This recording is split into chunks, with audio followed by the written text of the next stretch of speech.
안녕하십니까. 역겐TV입니다. 그냥 가을비가 그냥 촉촉히 내리는 그러한 주말입니다. 또 전쟁이 터졌더라고. 하마스하고 이스라엘이. 근데 인류가 존재하는 한 이 전쟁은 끊임없이 반복된다는 겁니다. 뭐 지들이 알아서 하겠죠. 너무 걱정하지 않으셔도 됩니다. 이 전쟁이 중요한 게 아니고요, 우리가 중요하게 생각할 문제가 있습니다. 바로 뭐냐면 대한민국 온 국민이 생각하는 게 있어요. 그게 뭐냐면 한민족 최초의 나라가 어디냐, 바로 고조선이라는 거예요. 고조선. 그러니까 여기에 대해서 아무도, 어느 누구도 반론을 제기한 사람이 없습니다. 오직 저만이 여기에 대해서 이제 반론을 제기하고 있다는 겁니다. 그래서 오늘 이 한민족 최초의 나라가 고조선이 아니다, 이 고조선은 오랑캐의 나라였을 뿐이다, 여기에 대해서 심도 있게 분석을 해드릴까 합니다. 고정관념을 버리시고 제 방송을 들어주셨으면 좋겠습니다. 일단 우리 조상들은 그렇다면 왜 고조선이라고 생각을 했을까요? 여기에서부터 이제 출발을 좀 하셔야 됩니다. 제가 볼 때는 신라 때라고 생각을 합니다. 그 시초는 서기 648년에요 이제 김춘추가 이제 당나라로 건너갑니다. 왜냐하면 그 당시 고구려하고 백제가 그냥 치열하게 신라를 공격하던 그 시기였거든요. 그러다 보니까 이거를 타개하기 위해서 김춘추가 당나라로 들어간 겁니다. 그때 당나라 왕이 누구였었냐면 이제 태종입니다. 당태종. 이 당태종을 만나가지고 밀약을 맺은 겁니다. 밀약. 어떤 밀약이겠습니까? 뻔하잖아요. 당나라는 고구려를 공격하고 싶었고 신라는 백제를 공격하고 싶었던 겁니다. 둘이 뜻이 맞은 거예요. 그래서 서로 도끼로 이제 밀약을 맺은 거죠. 대신에 이 김춘추는 당태종한테 이런 약속을 합니다. 황하강의 물이 띠처럼 될 때까지 충성을 다하겠다. 완전히 이제 당나라의 이제 꼬봉이 되기를 원했던 겁니다. 이 정도는 줘야 당나라한테, 그래서 당나라가 군사를 움직일 수 있잖아. 이 정도의 약속은 해야죠. 그죠? 어쨌든 이때 이후로 신라 그 지배층, 왕족, 귀족 뭐 이런 사람들의 머릿속에는 어떤 생각이 자리 잡게 됐냐면 소중화 사상, 중국을 닮아 가고 싶었던 겁니다. 중국의 일원이 되고 싶었던 거예요. 아시겠죠? 이때부터라고 저는 생각합니다.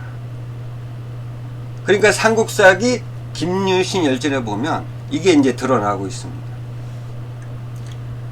신라인들은 자신들이 소호금천씨, 소호금천씨가 누굽니까?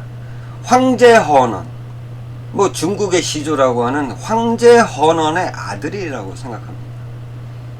이 소호금천씨의 후예래. 그래서 성씨를 김이라고 한다. 그러니까 중국의 시조의 후예라고 생각을 했던 거야. 닮아가고 싶었던 거야. 그 다음에 김유신의 비문에 보면요, 헌원의 후예, 소호의 자손. 아시겠죠? 그 신라인들의 어떤 지배층, 일반 평민들이야 뭘 알겠냐고. 지배층들의 생각이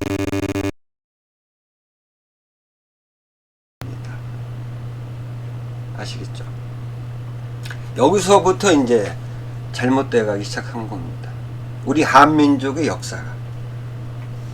그래서 이제 뭐 통일신라 때 그 신라 말기에 보면 이제 최치원이 이런 얘기를 합니다. 최치원.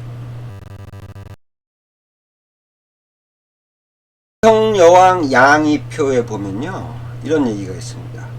일찍이 8조의 교훈을 계승하여 현인의 교화를 받았다. 8조 뭡니까? 기자가 고조선으로 와가지고 뭐 예의도 가리키고 양잠하는 것도 가리키고 이런 얘기가 있잖아요. 역사 기록에 보면 그 얘기를 하는 겁니다. 그러니까 여기서 말하는 현인이 바로 기자를 지칭한다고 보고 있다는 겁니다. 그러니까 신라인들의 저변의 생각에는 이런 거죠. 기자가 이 한반도에 있는 고조선으로 와서 예의도 가리키고 이제 문명화 시켰다는 겁니다. 이채치원의 얘기는 이채치원뿐만 아니라 그 당시 신라의 지배층은 이런 생각을 갖고 있었다는 겁니다. 누구나 기자가 와서 고조선에 와서 교화를 시켰다. 고조선 사람들 문명화 시켰다. 이런 거죠. 근데 이채치원이 이 기자가 고조선에 왔다는 사실을 어떻게 알았을까요? 중국의 역사 기록이겠죠. 그 중에서도요, 그 당나라 태사시중한테 보낸 편지 속에 보면요, 이런 얘기가 있습니다. 동해 밖에 삼국이 있었다. 동해 밖에. 그러니까 중국 입장에서 동해. 그러니까 서해, 지금의 서해를 말하는 거예요. 서해 밖에 이제 삼국이 있었다는 거예요. 마한, 변한, 진한. 마한, 변한, 진한이 최초로 나온 역사 기록이 뭡니까? 바로 삼국지 위지 동의전이잖아요. 여기에 최초로 마한, 변한, 진한이라는 게 나온 거예요. 이걸 본 겁니다. 이것뿐만 아니라 이제 삼국지 위지 동의전 이후에 당나라 시대에 또 역사책이 많이 편찬이 됐기 때문에 그거를 채치원이가 누굽니까? 당나라 유학파잖아. 그때 본 거야. 뭐 채치원뿐만 아니라 당나라 유학 간 사람이면 뭐 승려도 있고 많잖아요. 신라에서. 그 사람들이 본 게 그 뭐 뻔하잖아. 내용은 다 똑같으니까. 그래서 요때 신라 말기에 이미 기자가 고조선으로 왔다. 이 인식이 널리 퍼져 있었던 겁니다. 아시겠죠? 자, 그러다가 이제 신라가 멸망을 하죠. 그리고 이제 고려, 왕건 고려가 들어서잖아요. 자, 왕건 고려는 신라하고 완전히 무관한 나라일까요? 아니죠. 왕실만 왕시로 교체가 된 거야. 김씨에서 왕시로. 모든 지배층은요, 신라 사람이라고 봐도 무방해요. 왕건 고려는 신라의 후신이에요. 그러면 신라 사람들이 갖고 있는 어떤 지배층이 갖고 있는 생각이 그대로 고려 시대까지 갔다고 봐야죠. 그래서 고려 문종 때입니다. 이런 얘기가 있습니다. 서기 1055년이에요. 이때 거란족한테 이제 국서를 보냅니다. 이 국서의 내용을 보면 기가 찹니다. 고려는 기자의 나라. 그러니까 기자의 나라. 기자가 고조선으로 왔다고 이렇게 신라시대부터 인식을 하고 있었잖아. 그 얘기를 하는 겁니다. 기자의 나라를 계승해가지고 압록강을 국경으로 삼았다. 이건 이 얘기는 뭡니까? 그러니까 기자가 온 고조선은 한반도에 있었다는 것을 추정을 할 수가 있잖아요. 그죠? 그 다음에 서기 1102년에 고려 숙종 때입니다. 정문이라는 사람이 이제 건의래요. 아니, 기자가 이 한반도로 왔다는데 사당이 하나 없습니다. 왜냐면 고려 때도 이 거란족하고 친한 게 아니라요, 이 중국 나라들하고 굉장히 친했거든요. 유명한 게 이제 송나라죠. 그러니까 정문이라는 사람이 이런 얘기를 한 겁니다. 사당을 좀 건축을 해야 됩니다. 그래서 기자 사당을 건축을 했다는 겁니다. 완전히 이제 뿌리 내린 겁니다. 그 다음에 서기 1145년에 이제 김부식이가 삼국사기를 편찬합니다. 그 안의 내용이에요. 현도군과 낙랑군은 원래 고조선의 국토, 기자가 봉해졌던 곳. 완전히 그냥 확정을 진 겁니다, 김부식이가. 이걸 어떻게 알았냐? 당서에 이르되, 뭐 구당서, 신당서 이런 거겠죠. 중국의 역사 기록이죠. 거기 보니까 지금의 평양성은 한나라 낙랑군이었다. 낙랑군이 어떤 데입니까? 기자조선, 그 다음에 위만조선, 위만조선을 멸망시키고 한나라가 그 지역에다가 낙랑군 4군을 설치했다고 역사 기록이 있잖아요. 그러니까 이 낙랑군 지금의 평양이라는 거야. 확정을 진 거야, 김부시가 1145년에. 그러니까 이거로 봤을 때 고려인들은요, 기자가 한반도에 위치한 고조선으로 왔고, 그리고 그 후예들이 계속 한반도에 있었고, 이 고조선을 한나라가 멸망시키고 그 자리에다가 사군을 뒀다. 이게 이제 기정사실이 된 겁니다, 고려시대에. 아시겠죠? 자세히 보세요. 우리 조상들의 생각인 겁니다. 우리 조상들은요, 기자가 한반도로 와가지고 한반도에 있는 고조선으로 와서 쭉 왕으로 있었는데, 그거를 한나라가 고조선을 물리치고 그 자리에다가 낙랑군 4군을 두었다는 거야. 이게 고려시대의 정설입니다. 자, 그렇다면 이 우리 조상들이 생각하는 이 루트, 기자가 한반도 고조선으로 왔다, 이게 사실일까요? 여기에 대해서 누구도 말하는 사람이 없습니다. 진짜로 왔는지 이 여부에 대해서 누구라도 한번, 그 많은 학자들이 있는데 이거 얘기하는 사람이 없어. 자, 그렇다면 기자가 누구고, 이 기자가 과연 한반도에 있는 고조선에 왔을까? 자, 중국 기록을 보면요, 이 기자를 처음 기록에 수록한 게 이제 전한 초기의 사람인 복생이라는 사람입니다. 복생. 이 사람이 이제 그 상서대전이라는 걸 편찬을 했다는 거야. 근데 이제 요거 복생이 직접 이 상서대전을 편찬한 것이 아닌 것 같고, 이 복생의 이제 후학들이 상서대전을 이제 만들었다고 보는 겁니다. 여기에 이제 기자가 나온 겁니다. 기원전 1046년입니다.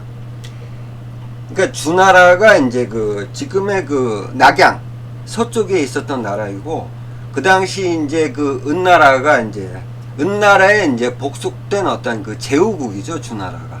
이 주나라가 주무왕 때 이 은나라를 이제 공격을 해가지고 이제 멸망을 시킨 겁니다.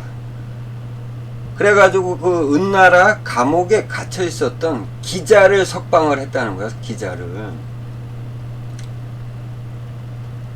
석방을 해줬어. 근데 이 기자는 그 은나라 왕족이었거든요. 이 기자는 자기가 왕족으로 있었던 나라를 주나라가 멸망시켰는데 기분이 좋았겠냐고. 그래서 이 기자가 어디로 달아났냐면 조선으로 달아났다는 거야. 좀 웃기지 않습니까? 주무왕이 감옥에 있었던 기자를 석방해줬어. 그러면 고마워서라도 이 주무왕한테 충성을 다해야 되는 게 맞잖아, 상식적으로. 아니, 풀어줬는데 도망갔어. 아니, 풀어준 사람이 선의도 생각 안 하고 도망갔다는 거야. 이게 말이 됩니까? 어쨌든 고조선으로 도망갔다는 거야. 그래서 더 뜬금없이 이 주나라 무왕이요, 이 달아난 기자를 조선의 왕으로 봉했다는 거야. 너무 웃기지 않아? 이 내용 자체가요. 자기를 풀어준 사람을 버리고 고조선으로 도망갔는데 또 이 주무왕은 승질 날만한데 내가 풀어줬는데 도망갔어. 근데 이 도망간 기자를 또 조선 왕으로 봉했다는 거야. 너무 웃기지 않아? 그랬더니 기자가 할 수 없이 이제 주나라의 신하로서 예를 갖추지 않을 수가 없어가지고 내가 이제 조선의 왕으로 봉해줬으니까 이제 주나라로 와야지, 인사차. 그래서 도망간 지 12년 만에 주무왕한테 왔다는 겁니다. 이게 이제 복생의 어떤 상서대전의 기록입니다. 그 상서대전이 뭐겠습니까? 상서를 이제 추가적으로 분석을 해서 다시 쓴 기록이잖아요. 자, 그렇다면 상서에 이런 내용이 있다면 이 복생의 상서대전이 맞잖아. 그러면 상서를 볼까요? 상서에 보면요, 주무왕이 은나라를 이기고 나서 제신, 그러니까 그 당시 은나라 왕입니다. 이 제신을 죽이고 그 아들 무경을 이제 은나라에다 세워놓고 기자를 데리고 호경으로 돌아왔다. 이거 말고는 없습니다. 그러니까 기자라는 사람은 나오지만 이 기자가 뭐 고조선으로 달아나고 뭐 고조선으로 달아나는데 주무왕이 고조선의 왕으로 책봉했다, 이런 내용은 없고요. 이 얘기만 있습니다. 기자를 데리고 주나라의 수도인 호경으로 데려갔다는 거, 이거 외에는 없다는 겁니다. 그러면 자, 이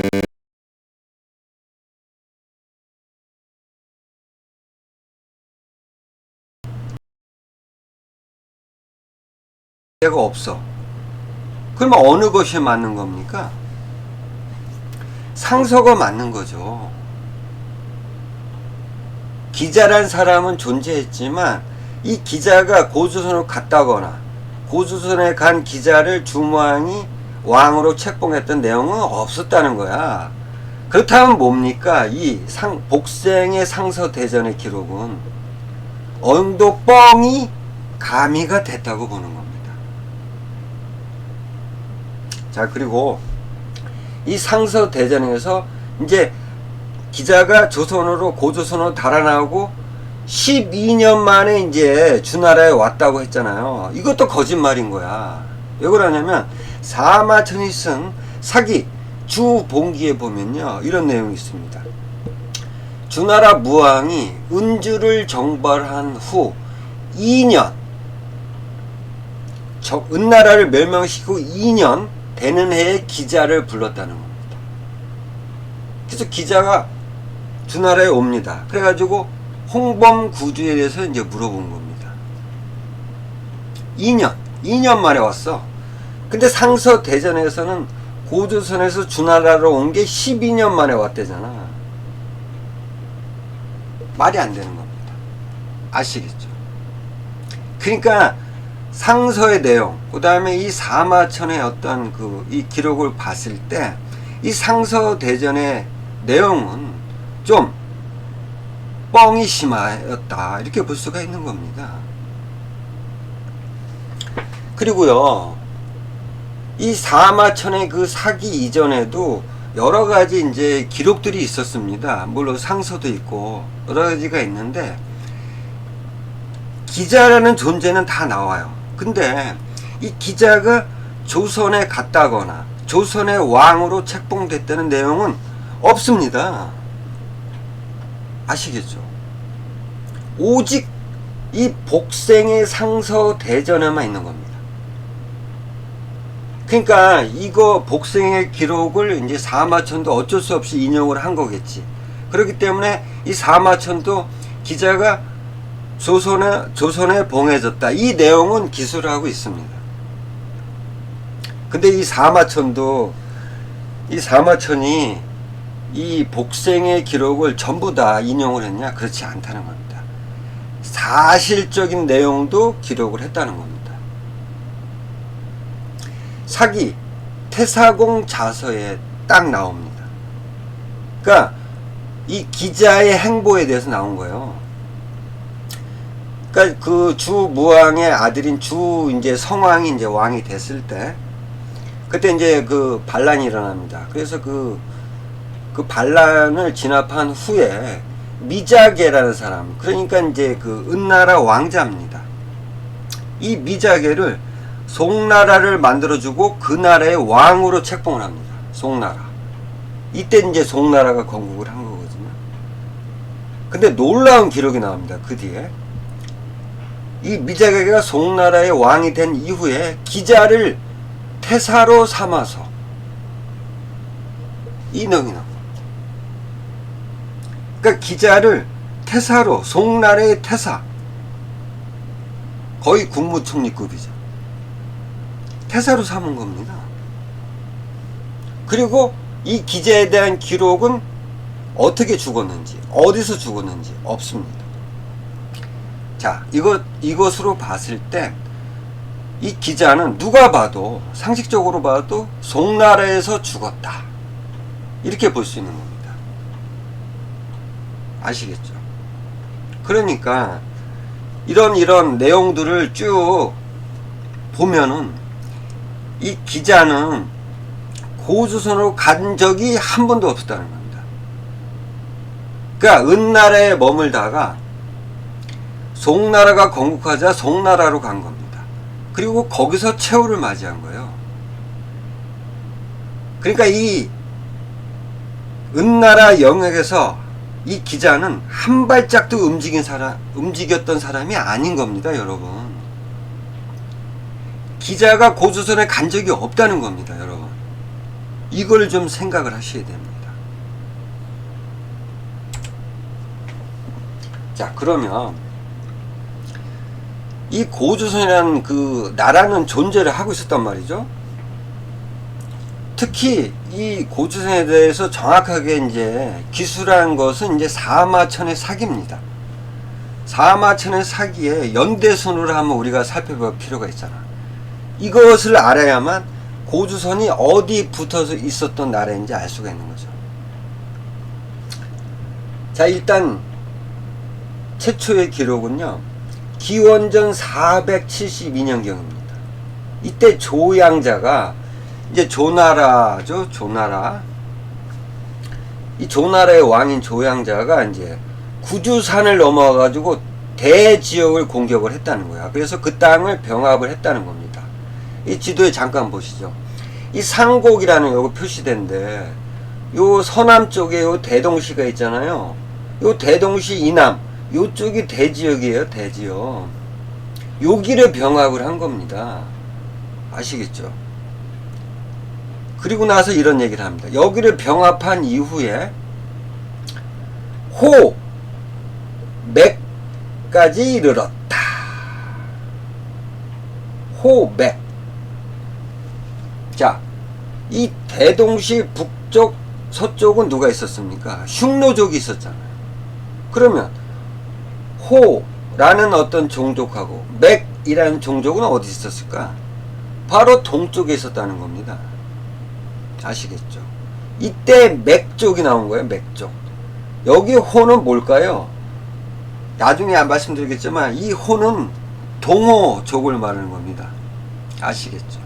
그러니까 동호족하고 맥족 지역까지 이르렀다는 거야. 이 대동시를 병합을 하니까 당연한 거지. 그러니까 동쪽 지역에 있었다는 거예요, 이 호족 맥족이.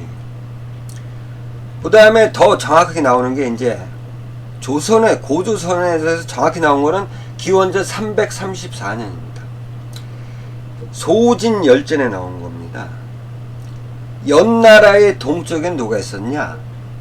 멀리는 조선이 있었고 가장 가까운 곳은 요동이 있었다는 얘기입니다. 동쪽으로, 연나라. 이 지도에 보시면 이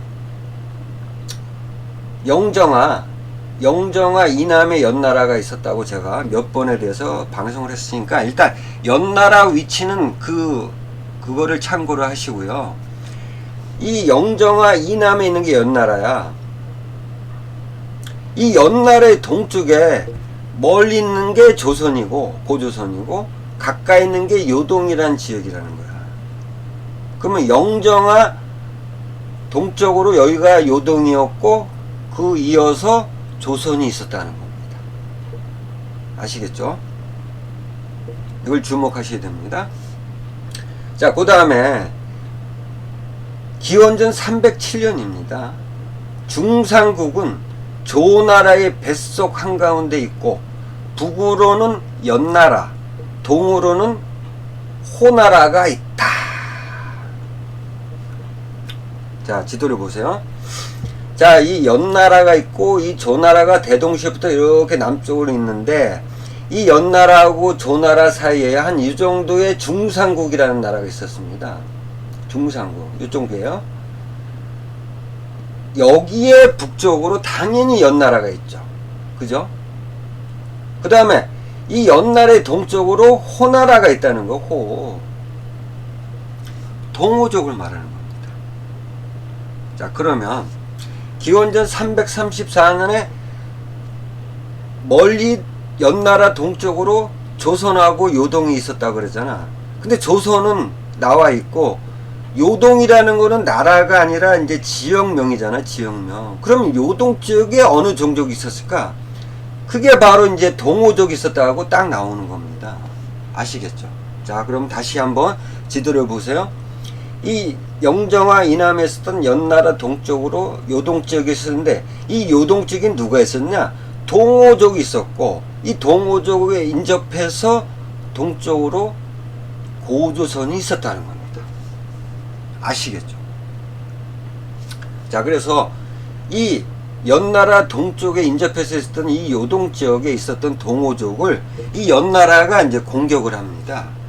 그때가 어느 때냐면 연나라 소왕 때야. 기원전 285년경이라고 추정이 됩니다. 이때 연나라의 장수인 징계가 동호족을 습격해가지고 이제 폐주를 시켰다는 거죠. 그래서 이 동호족이 1000열리나 물러갔다는 거야. 어디로 갔는지 몰라. 뻔하잖아. 여기서 도망가봐야 어디로 가겠냐고. 동쪽으로 갈 수밖에 없지. 그래서 이때 동호족이 이 고조선족과 통합이 됐다고 저는 봅니다. 그리고 이 요동 지역은 이제 연나라 땅이 된 겁니다. 아시겠죠? 지금 연대순으로 제가 말씀을 드리고 있는 겁니다. 이거를 주목을 하셔야 됩니다. 이걸 알아야만 고조선의 위치를 정확하게 측정할 수가 있는 거죠. 자, 그래서 기원전 225년입니다. 이제 진나라가 전국을 통일하죠. 중국 전국을. 그때 이 연나라까지 이제 무너뜨렸으니까 연나라 땅이 이 요동 지역까지였잖아요. 그러면 이 요동 지역까지 진나라가 이제 군대가 온 겁니다.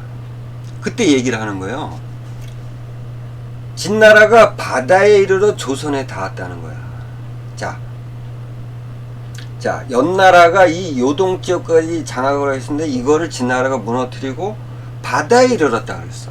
그렇다면 지금의 이 베이징 인근에서 바다는 어디입니까? 발해잖아, 발해. 이것밖에 더 있습니까? 여러분? 이 발해만에 이르러서 고조선에 닿았다는 얘기야. 그러면 고조선이 위치가 어디겠습니까? 이거는 100% 여기잖아, 여기. 제가 이 표시한대요. 아시겠죠? 또 이 고조선이 여기라는 게 완전하게 이제 기정사실로 나온 기록이 있습니다. 사기 흉노열전에 나옵니다. 자, 기원전 209년이요. 지금 연대순을 쭉 얘기를 하는 겁니다. 묵툭, 흉노족이죠. 이 묵툭이 이제 흉노족을 통합을 하고선 이제 여기 지도에 보시면 이 상곡 부근에 누가 있었냐? 과거의 동호족, 오한족이죠. 오한족이 살고 있었어요. 나라 체계가 있는 게 아니라 부족별로 이제 상계에서 살고 있었단 말이야. 이들을 흉노가 이제 공격을 해가지고 이제 복속을 합니다. 그때를 말하는 겁니다. 그래서 이 묵툭이 이제 자방의 왕, 그러니까 이 상곡 이 서쪽으로 이제 자방을 두었다는 겁니다. 아시겠죠? 이 자방의 왕은 상곡과 맞닿아 있다. 이 상곡이라는 지명을요, 여러분 주목을 하셔야 됩니다.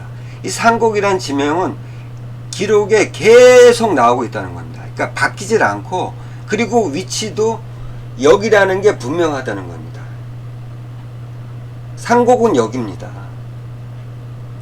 지명이 바뀐 적이 없어요. 이 상곡이라는 거. 그래서 이 상곡이 중요한 겁니다. 이 상곡 서쪽으로 자방을 뒀다는 겁니다. 그 다음에 이 상곡 동쪽으로 누가 있었냐? 이게 중요한 거야. 이 오한족은 일단 복속을 시켰잖아요. 이 흉노가. 그렇다면 이 오한족 땅도 흉노 땅이라고 보는 겁니다. 그리고 이 문구를 보셔야 됩니다. 그 동쪽으로 누가 있었냐? 예맥 조선과 접해 있었다. 붙어 있었다는 겁니다. 잘 보세요. 이 상곡의 이 동쪽으로 오한족이 있었는데 오한족 땅을 흉노가 차지했기 때문에 여기서부터 얘기를 하는 거야. 여기 동쪽으로 접해가 누가 있었냐? 예맥 조선이 있었다는 거야. 고조선. 아시겠죠? 자, 그러면 고조선의 위치가 어디 있었는지는 이제 명확하게 나온 겁니다. 여기 대해서 반론을 제기할 것 같으면 얘기를 하세요.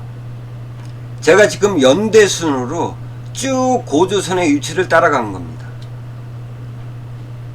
이 상곡이란 지명, 이 상곡과 접해가지고 예맥조선이 있었다. 자, 여기에 표시한 이 지역이 바로 예맥조선의 지역이라는 겁니다. 아시겠죠? 근데 이 당시까지만 해도 이 예맥조선은 나라 체계를 갖추고 있었다고 볼 수가 없는 겁니다. 그러한 기록도 없거든요.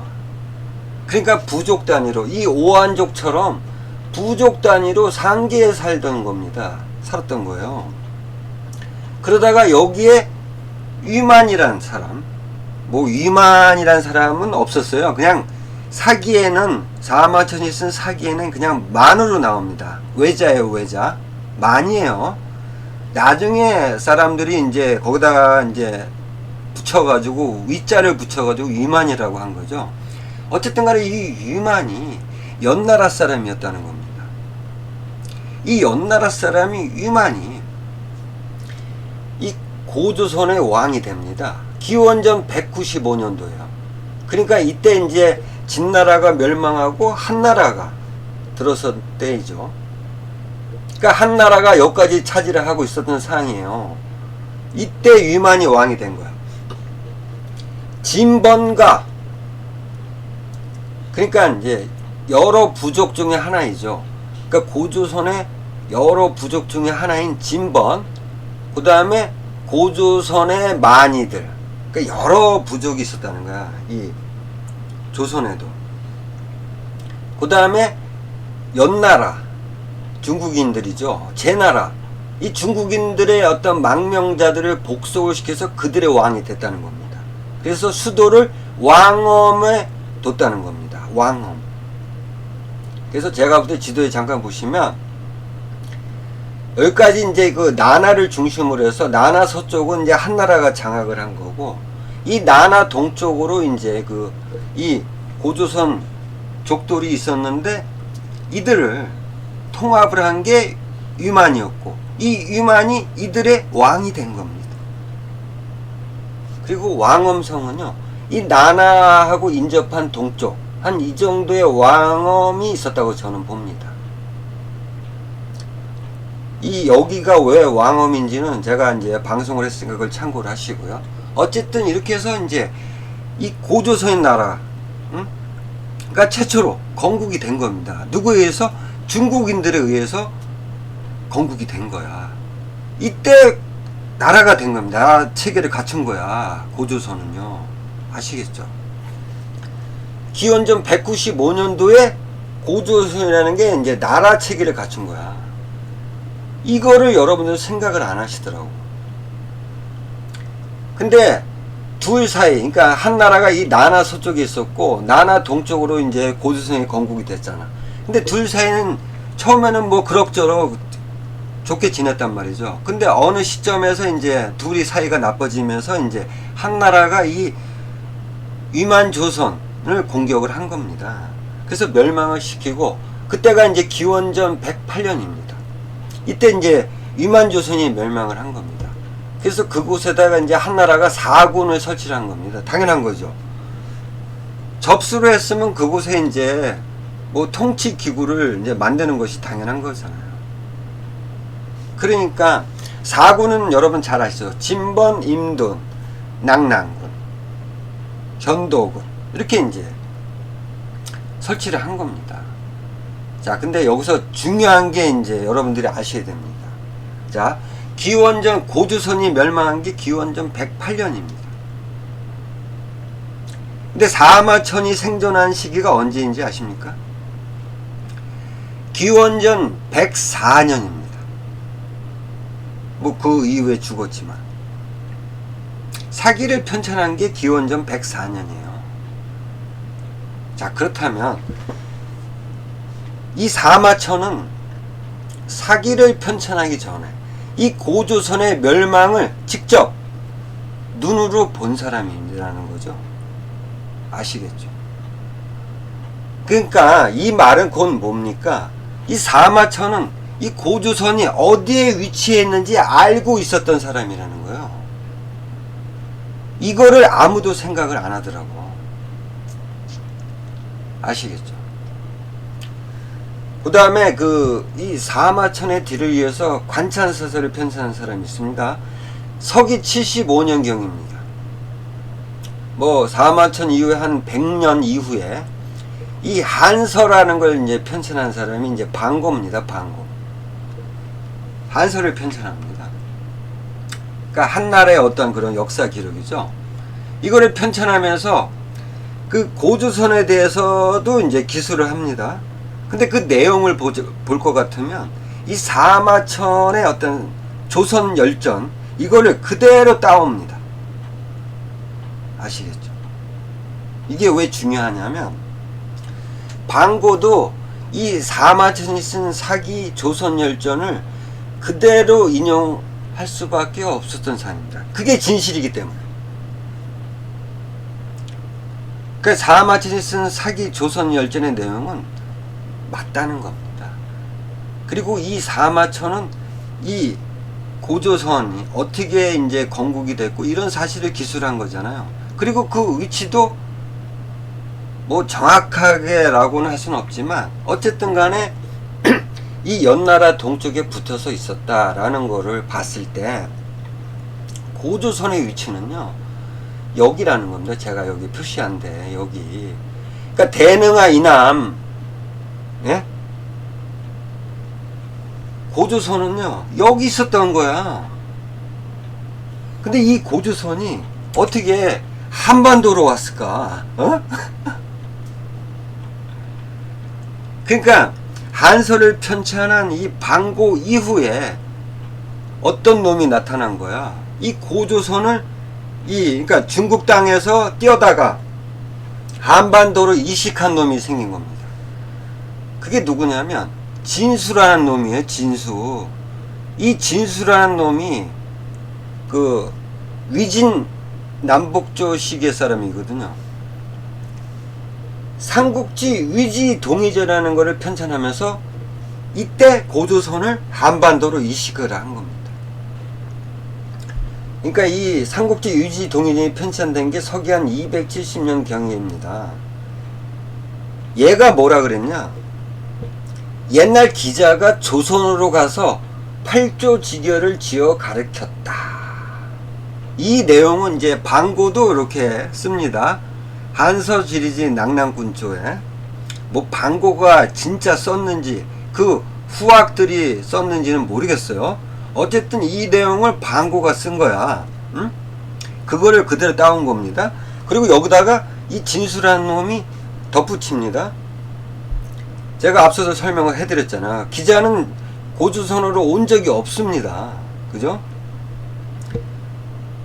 그러니까 기자가 온 뒤 그 40여 세 뒤 조선후 기준이 이제 왕이라고 칭했다는 거야. 그러니까 기자의 후손들이 계속 고조선에 계속 어떤 왕의 어떤 직위에 있었다는 거죠. 근데 이때 이제 기준이 이제 정식으로 왕이라고 칭했다는 얘기입니다. 자, 이거로 봤을 때는 이제 고조선이 이제 한반도에 있다고 생각할 수는 없고, 그 뒤 문장이 나옵니다. 이 삼국지 의지 동의전 내용 중에 마하는 한나라 때 낙랑군에 속해가지고 사시로 조활했다. 조공을 했다는 거야. 자, 마한이 나온 겁니다. 자, 마한이 이 삼국지 의지 동의전에서는 어디에 위치했다고 어스럼풀이하게나마 알 수가 있는 거죠. 마한이 여기 지금 이 삼국지 의지 동의전을 볼 것 같으면 요 황해도 이남 여기가 마한이라고 이제 기술이 돼 있다는 겁니다. 자, 그렇다면 이 황해도 이남에 있었던 마한이 낙랑군, 황해도 북쪽에 낙랑군이 있었을 거 아니야. 이 낙랑군에 이제 복속이 돼가지고 조공을 바쳤다는 내용입니다. 이것 때문에 낙랑군이 어떤 데입니까? 한나라가 고조선을 멸망시키고 그곳에다 설치한 4군현 중에 하나잖아. 그리고 그 중심이 낙랑군이었거든. 이 낙랑군이 한반도에 있다는 얘기야, 지금. 이 삼국지 의지 동의전을 볼 것 같으면. 자, 사마천이 기원전 104년도에 편찬한 사기에서는 고조선의 위치는 이쪽 내몽골 자치구 이남 여기라고 분명히 이제 기술을 했잖아요. 여긴데, 근데 뜬금없이 이 진수라는 놈은 서기 270년에 삼국지 의지 동의전을 편찬하면서 이 고조선의 위치를 여기다 박아놓은 거야. 어? 지금의 평안도. 얘 때문이야, 얘 때문에. 근데 이 삼국지 의지 동의전의 내용을 추앙하는 사람이 생깁니다. 일본 놈입니다. 쓰다 소우기치란 놈이에요. 조선사 편수에서도 있었던 사람입니다. 이놈이 뭐라 그랬냐?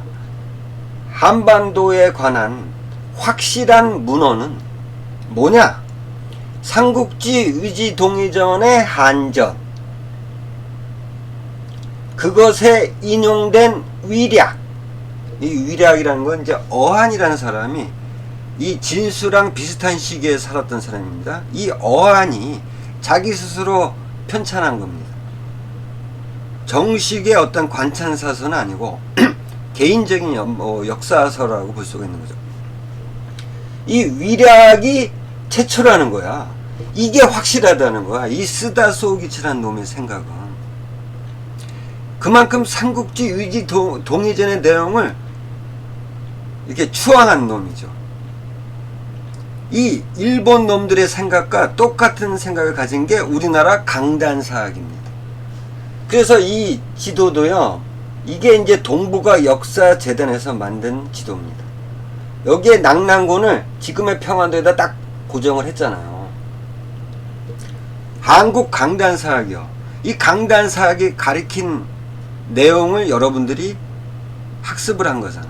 그래서 고조선은 한반도에 있다고 여러분들이 생각을 하게 된 겁니다. 아시겠죠? 자, 이 강단사학을 대표하는 사람이 노태돈이라는 사람인데, 이 사람이 뭐라 그랬냐? 이 쓰다 소옥지랑 똑같은 얘기를 합니다. 낙랑군의 위치는 지금 평양임이 분명하다. 그러니까 일본 놈이나 우리나라 강단사학이나 똑같다고 보면 됩니다. 자, 그 당군을 얘기한 사람이 있죠. 당군 누굽니까? 고려시대, 왕건 고려시대 일연이라는 승려잖아. 그 삼국유사를 편찬한 일연이 이렇게 얘기를 합니다.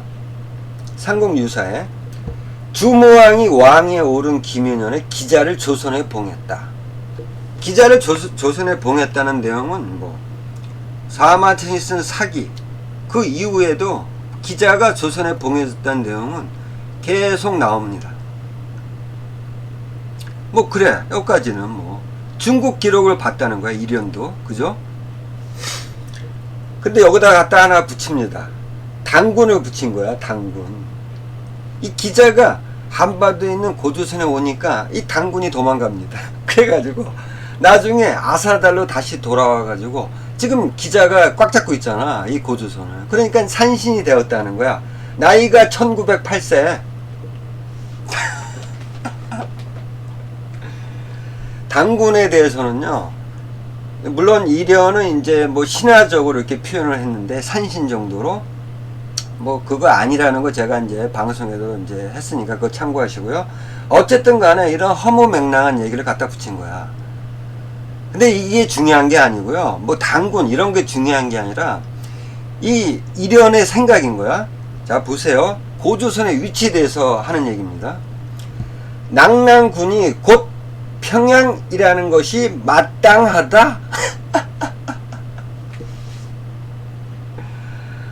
똑같은 거야. 이 쓰다소기치, 그 다음에 강단사학을 대표하는 노태돈, 이련 똑같잖아.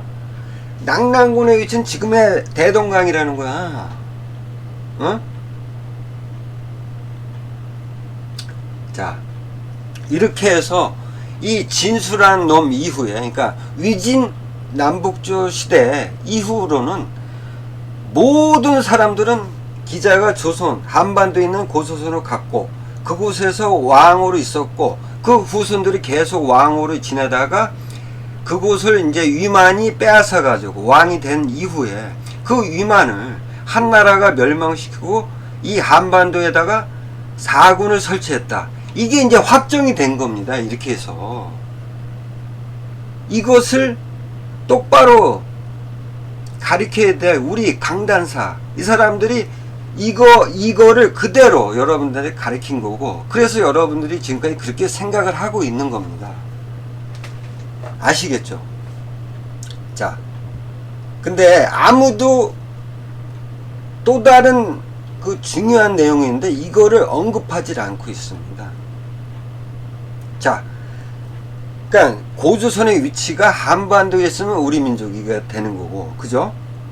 자, 이 고조선의 위치가 이 중국 쪽에 있으면 오랑캐가 되는 거죠. 그죠, 여러분? 이 고조선의 위치에 따라서 한민족이 될 수 있고 오랑캐가 될 수 있는 겁니다. 근데 제가 앞서서 설명했듯이 그러니까 위진 남북조 시기 이후에 그 중국인들의 생각은 한반도에 있었다고 생각했기 때문에 그 이후의 사람들은 무조건 고조선은 한민족의 일원이라고 생각을 했던 거야. 예? 근데 과연 그럴까요?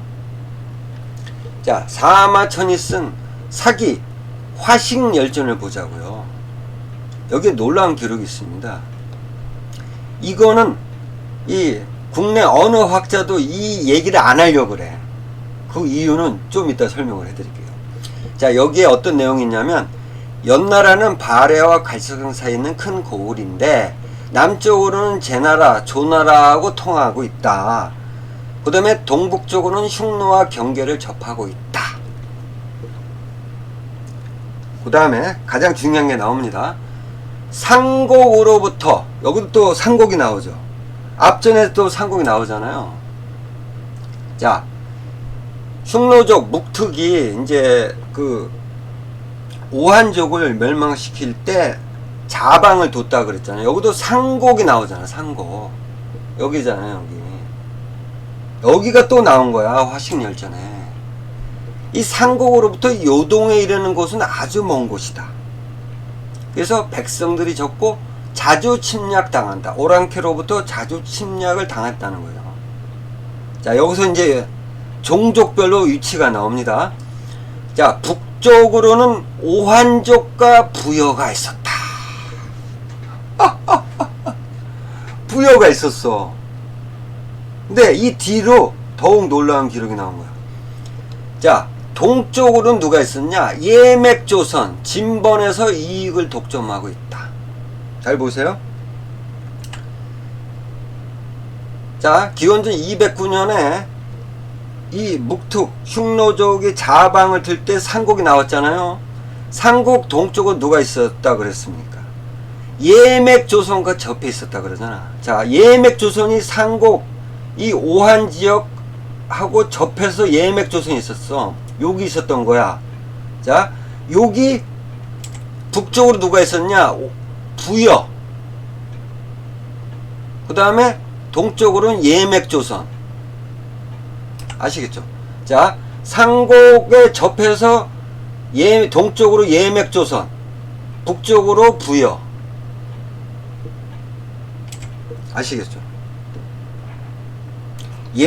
여기서 중요한 거는요, 예맥조선이 나라를 건국하기 이전이야. 이때 부여가 있었던 거야, 부여가. 이 얘기는 아무도 하질 않고 있습니다. 부여를 굉장히 차별하고 있다는 거야. 왜 그런지 아십니까? 고조선을 내세우기 위해서 부여를 철저하게 짓밟아 놔야 돼요. 아시겠죠? 자, 여기 사기 화식열전에 보면 부여가 존재할 때 예맥조선은 나라 체계도 갖춰지지 않았다는 겁니다. 부여가 있었다는 거야, 부여. 자, 그렇다면 예맥조선, 고조선이 나라 체계를 갖추기 이전에 부여가 있었다면 당연히 학자들이 이 부여에 대해서 심도 있게, 자, 그리고 위치도요, 보세요. 자, 부여가 이 예맥조선 여기 있는 거고 부여가 여기 있는 거야. 그렇다면 한민족에 가깝게 추정될 만한 나라는 어딥니까? 여기보다 부여 아닙니까? 부여?